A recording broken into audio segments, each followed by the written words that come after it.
Nung kayo ay maging nanay, maging dalaga, natuto kayong ganitong mga ano, pero wala kayong manual, guidelines sa sinunod.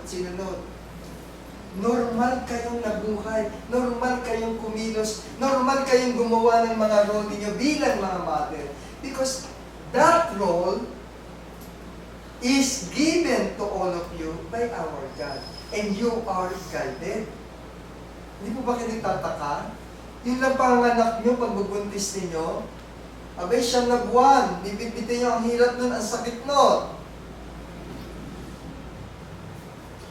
Ang lalaki, magkaroon na ng sakit ng ulo, dadrama na. Masakit ulo ko, tutulog ko to para makaiwas sa paghuhugas ng pinggan. Pasensya na mga kuya, mga tatay. Saan na po ba ako? Tumatalon ako. Kaya napakahalaga ng ina. Mula sa pagbibigay mula sa pagbubuntis, mula sa pag-aalaga ng ikaw ay bata pa, napakahalaga po talaga ng isang ina. Bakit pa natin dapat igalang, respetuhin, mahalin, pahalagahan ang inyong mga ina? Because a mother's prayer is powerful. Basahin niyo po yan sa unang Samuel, na kung saan ay pinakita dito yung panalangin ni Hana habang sinusubaybayan niya si Prophet Samuel mula nang ipanganak hanggang maging propeta. Never estimate the power of your mother. Bakit po? Bakit dapat ay hindi natin to i-estimate? Ako madalas po nung buhay ng nanay ko, sinasabi ko, ma, pagpanalangin mo nga yung exam ko. Lumalapit pa ako. Ma, panalangin mo, sana matanggap ako sa trabaho kayo. Bakit minsan ganun tayo, di ba? Napapansin niyo yan? Because a mother's prayer is the closest. Pinakamalapit po yan sa Panginoon.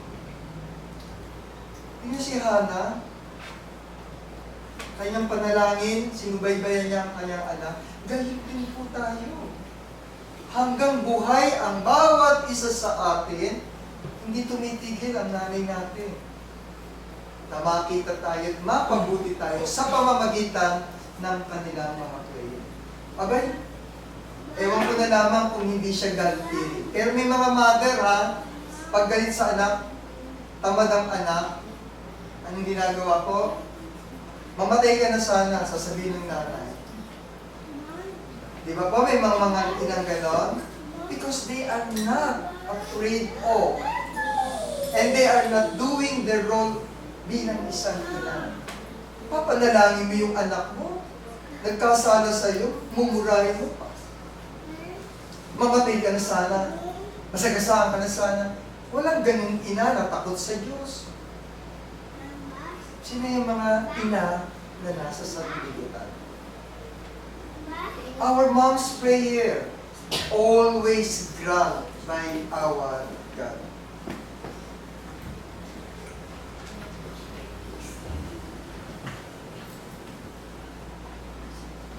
Dapat nating mahalin, gabayan, purihin ang ating mga magulang, ang ating ina, because a mother's sacrifice reflect God's love to us.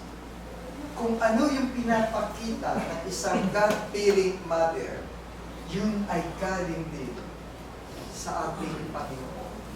Ginagamit niya ang ating mga ina upang ihayag ng Panginoon ang pagmamahal sa atin sa pamamagitan ng ating Panginoon. Kung paanong ina ay umaaliw sa kanyang anak, gayon ko kayo aaliwin. Makikita po yan sa Isaiah 66:13.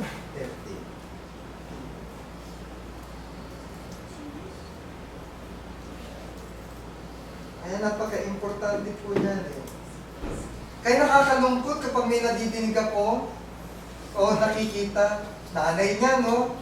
Ang sipag sa bahay, laba, luto, tapos yung anak nagse-cellphone. Noodle TV. Uutusan pa, ma, luto na ba? Nakakalungkot po. Namentos tulungan yung nanay, may mga anak na ngayon. Pasaway ang mga bata po. Kahit anong bait ng magulang, kahit ano, maiilan mo lamang ang mga anak na nagpapakita, nagpabahal sa kanilang mga ina. Kakalungkot po. Nakikita yung ina naglilinis. Yung anak naman nakikipagkwentuhan. Dalaga, malaki na. Mapalaban nga ito kasi manicure ko bago Kakalungkot po. Karamihan ng mga kabataan sa ngayon, hindi kagaya ng panahon natin, inaagaw pa natin sa nanay natin yung mga gawain. Opo, napakasama talaga. Hindi naman maganda ang cellphone, pero kung gagamitin sa mali, nag-i-influensya ng mali po. Nag-i-epekto ng mali. Okay? Yung oras ng anak na yon, mas marami ang inaabot sa labas, sa barkada, sa bisyo, sa gawain sa labas. Tapos baka 1% lang ang inilalagi para sa pagtulong sa magulang. Nakakalungkot po. Kaya kung magiging observant tayo, nangyayari. So kung ikaw ay hindi ka God-fearing mother, hindi mo, pababayaan mo lang sila Pero kung tayo, isa sa buhay natin yung turo ng Panginoon, ihatakin mo ang iyong anak para wag lumaki masama. Okay.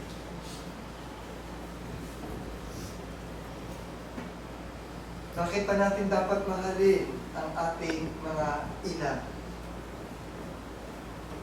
A mother's wisdom builds the home. Sa Proverbs 31:26 na sinasabi po dito. Binubuka niya ang kanyang bibig ng may karunungan at ang kautusan ng kagandahang loob ay nasa kanyang dila. Kanyang tinitignan mabuti ang mga lakad ng kanyang sambahayan at hindi kumakain ng tinapay ng katamaran.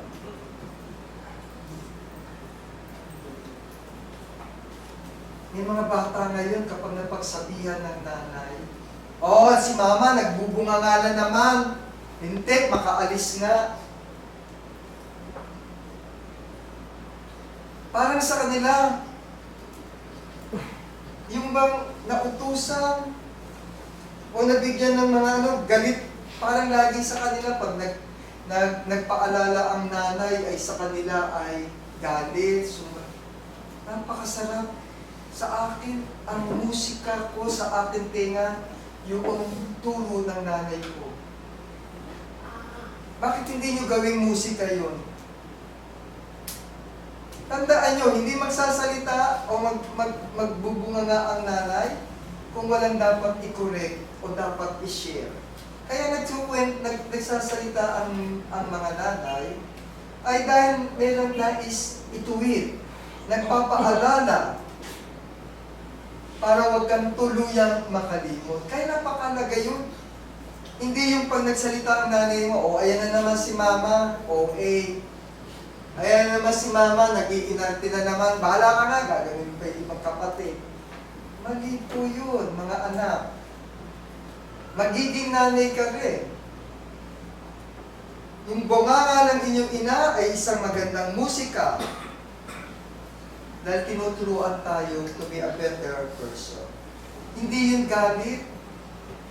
Pagmamahal yun ng isang ina sa kanyang anak. Dahil ayaw niya mapariwara ang kanyang mga anak. Pero inyo, maswerte tayo kapag tayo ay may ina na nakikitaan nyo ng tunay na pagmamahal. Bakit po? Pasalamatan nyo kapag kayo binigyan ng isang ina. Tandaan niyo po yan.